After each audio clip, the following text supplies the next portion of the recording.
بسم اللہ الرحمن الرحیم۔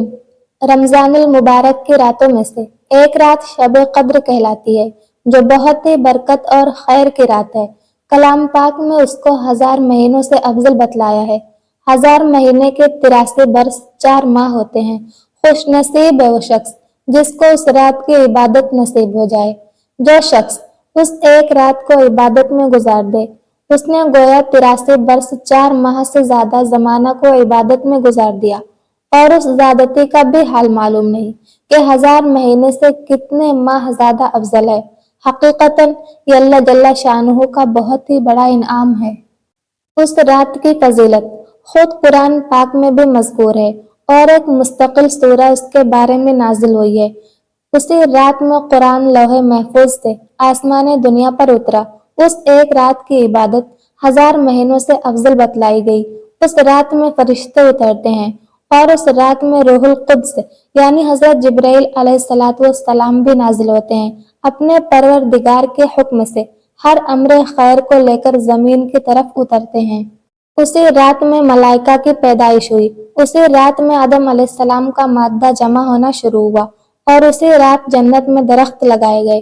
اسی رات میں حضرت عیسیٰ علیہ السلام آسمان پر اٹھائے گئے، اور اسی رات میں بنی اسرائیل کی توبہ قبول ہوئی۔ تمام رات ملائکہ کی طرف سے مومنین پر سلام ہوتا رہتا ہے۔ یہ رات سراپا سلامتی ہے۔ وہ رات انہی برکات کے ساتھ تمام رات طلوع فجر تک رہتی ہے۔ نبی کریم صلی اللہ علیہ وسلم کا ارشاد ہے، جو شخص لیلۃ القدر میں ایمان کے ساتھ اور ثواب کی نیت سے عبادت کے لیے کھڑا ہو اس کے پچھلے تمام گناہ معاف کر دیے جاتے ہیں۔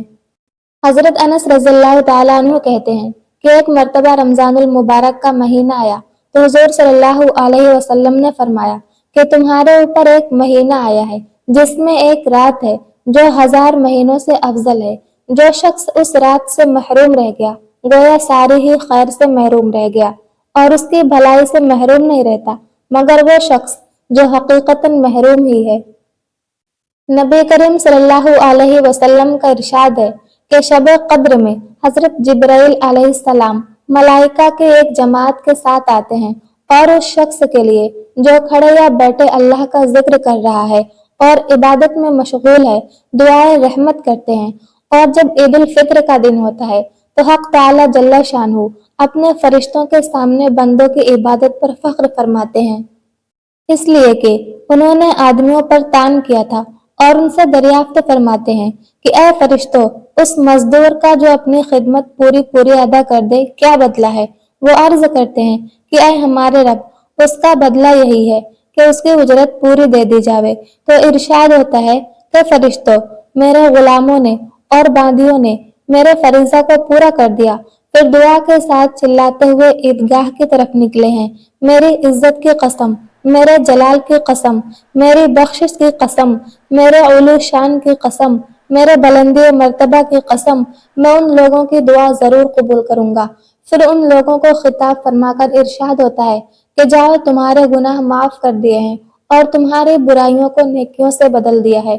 پس یہ لوگ عیدگاہ سے ایسے حال میں لوٹتے ہیں کہ ان کے گناہ معاف ہو چکے ہوتے ہیں۔ حضرت جبرائیل علیہ السلام کا ملائکہ کے ساتھ آنا خود قرآن پاک میں بھی مذکور ہے۔ حضرت جبرائیل علیہ السلام تمام فرشتوں کو تقاضا فرماتے ہیں کہ ہر ذاکر و شاغل کے گھر جاویں اور ان سے مصافحہ کریں۔ فرشتے حضرت جبرائیل علیہ السلام کے کہنے سے متفرق ہو جاتے ہیں، اور کوئی گھر، چھوٹا بڑا، جنگل یا کشتی ایسی نہیں ہوتی جس میں کوئی مومن ہو اور وہ فرشتے مصافحہ کرنے کے لیے وہاں نہ جاتے ہوں، لیکن اس گھر میں داخل نہیں ہوتے جس میں کتا یا خنزیر ہو، یا حرام کاری کی وجہ سے جنبی ہو یا تصویر ہو۔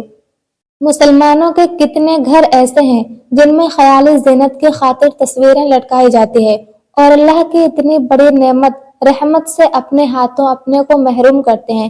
تصویر لٹکانے والا ایک آدھ ہوتا ہے، مگر اس گھر میں رحمت کے فرشتوں کے داخل ہونے سے روکنے کا سبب بن کر سارے ہی گھر کو اپنے ساتھ محروم رکھتا ہے۔ حضرت عبادہ رضی اللہ تعالیٰ عنہ کہتے ہیں کہ نبی کریم صلی اللہ علیہ وسلم اس لیے باہر تشریف لائے تاکہ ہمیں شب قدر کی اطلاع فرما دے، مگر 2 مسلمانوں میں جھگڑا ہو رہا تھا۔ حضور صلی اللہ علیہ وسلم نے ارشاد فرمایا کہ میں اس لیے آیا تھا کہ تمہیں شب قدر کی خبر دوں۔